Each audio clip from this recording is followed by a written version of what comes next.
देखिए, सबसे पहले तो कल महिला दिवस था। हालांकि हर दिन महिलाओं का है, बस रात को 8 बजे तक घर आ जाना। हालांकि मैं एक टिप्पणी छोटी सी करना चाहूँगा, महिला दिवस पे है और बोलना चाहूँगा।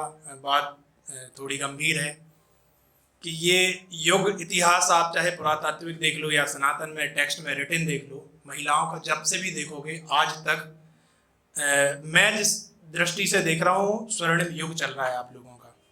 जितनी आज़ादी आप लोगों को आज मिल रही है ना इतिहास में कभी मिली है, और ये बहुत ही पटपतली डोर पे अटकी है कि जिस दिन कोई गृह युद्ध छिड़ गया, जिस दिन कोई आक्रमण कर देता है, उसी दिन आपकी आज़ादी खत्म हो जानी है।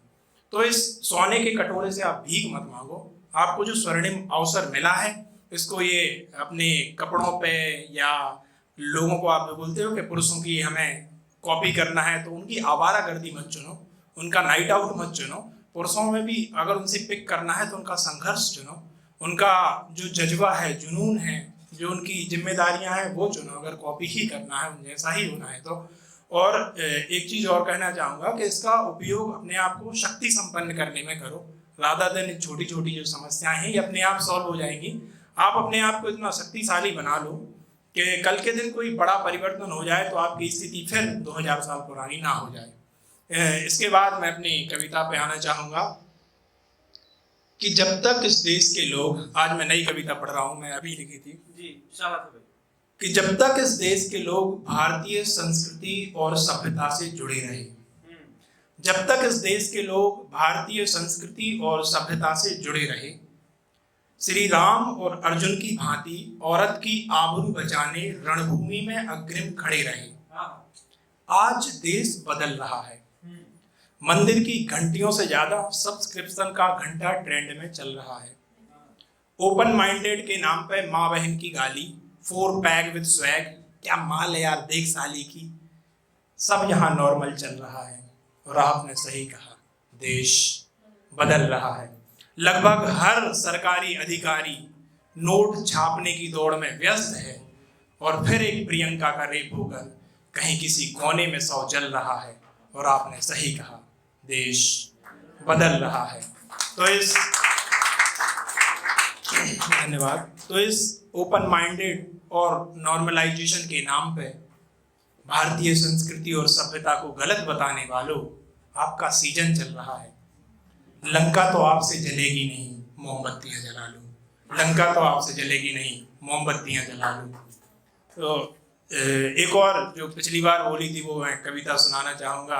हो सकता है कि इस बार कोशिश करो कि आप सब उससे कनेक्ट हो जाओ कि जिस राह पर है जाना, जिस राह पर है जाना, ताली आप मत बजाना, बस इस कविता के साथ कनेक्ट हो जाना। मैं कहता हूँ कि आप जुड़ जाओगे कि जिस राह पर है जाना उस राह से मिला दे, कि जिस राह पर है जाना उस राह से मिला दे। ऐ जिंदगी, ऐ जिंदगी मेरा वजूद मुझे दिला दे, ऐ जिंदगी मेरा वजूद मुझे दिला दे।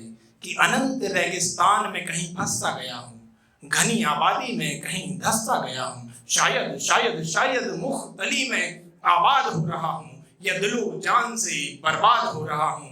अरे मंजिलों से तन्हाई या रास्तों से नफरत, हर जश्न ए काम में नाकाम हो रहा हूँ। और जीतने की ख्वाहिश या दिल खुशी की हसरत, हर गिरने वाले शख्स को पैगाम हो रहा हूँ, हर गिरने वाले शख्स को पैगाम हो रहा हूँ। अरे पेड़ हूँ सूखा हुआ या भस्म हूँ फूका हुआ, दर्द दिल टूटा हुआ या आईना फूटा हुआ, रक्त खूनी आँख हूँ या जीते हसरत खाक हूँ, या ज्वलते कानन में पड़ी उस जलजले की राख हूँ। अरे मैं खुद ही खुद से टूट गया, मैं खुद ही खुद से टूट गया, मैं खुद ही खुद से रूठ गया।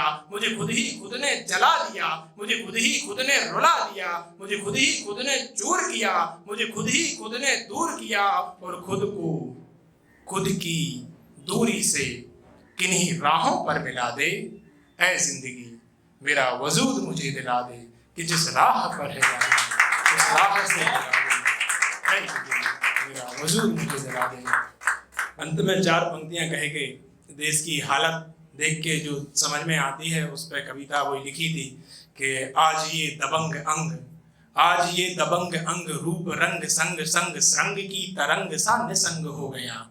कि आज ये दबंग अंग रूप रंग संग संग श्रृंग की तरंग सा निसंग हो गया।